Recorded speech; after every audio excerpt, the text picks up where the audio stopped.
Hey, it's Sarah with Loaves and Dishes, and today I'm going to be showing you how to make tomato soup, but instead of using canned tomatoes, we are going to be using fresh tomatoes today. Before we get into today's video, be sure to subscribe to our channel so that you'll be notified when we upload. So for this video, I'm going to be using the fresh tomatoes that I peeled and seeded in the last video that we posted. And so I got these tomatoes from my father-in-law. Well, right now what I'm doing on screen is cutting up an onion. You want to have some onion for your tomato soup. So I got some fresh tomatoes from my father-in-law. I wasn't quite sure what I was going to do with them, so I decided to make soup. Making soup is like a really easy way to use up vegetables. And soups can be really simple in that you just kind of throw whatever vegetables you have into a pot and add some stock. And then you kind of, like if it's just vegetables and stock, then it's basically a vegetable soup. But soups are a really great and simple way to use up produce, especially if you have some produce that's like not looking so great. It's a good way to use that up. So I chopped up some onion. Now I'm cutting up some garlic.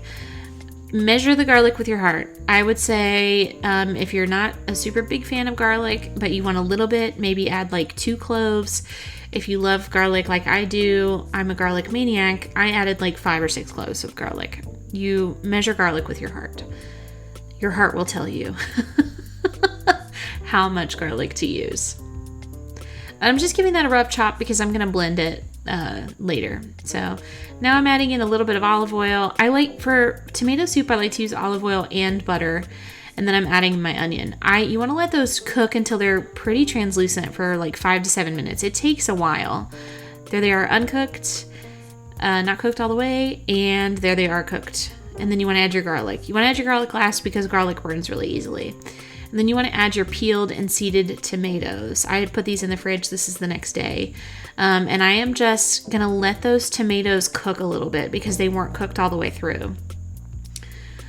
I added some tomato paste as well, and now I'm adding some salt and pepper, some oregano, and some brown sugar.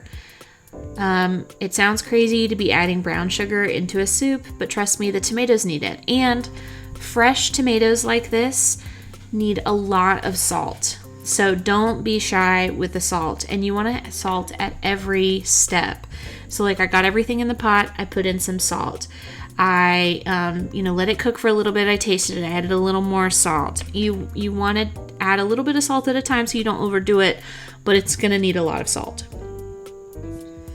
So I added all my seasonings in at this step, and I'm just mixing them up. And I wanted to add them sooner rather than at the end because I wanted them to get a chance to like cook with the tomatoes.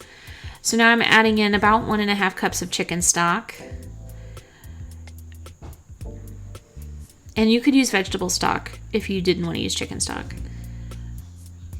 If you wanted this to be, vegetarian, you could use vegetable stock. That's not a problem.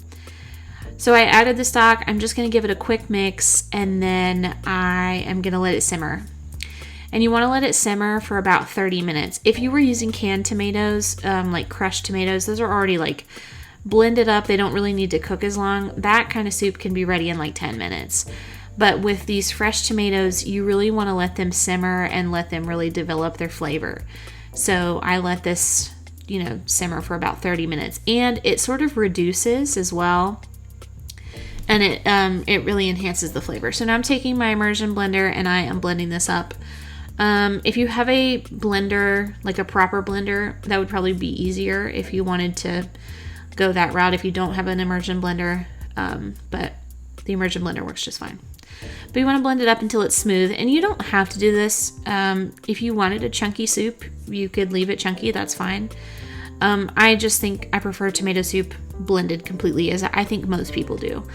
But if you wanted it chunky, you could make it chunky. That part is totally up to you.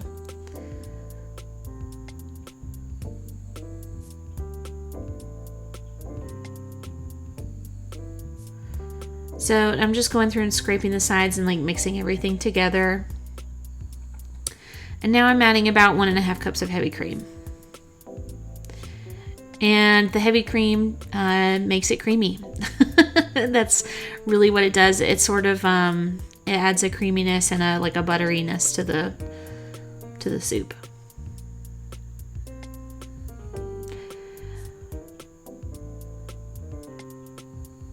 And it does take a little bit to mix heavy cream in, but you want to make sure that it's thoroughly mixed.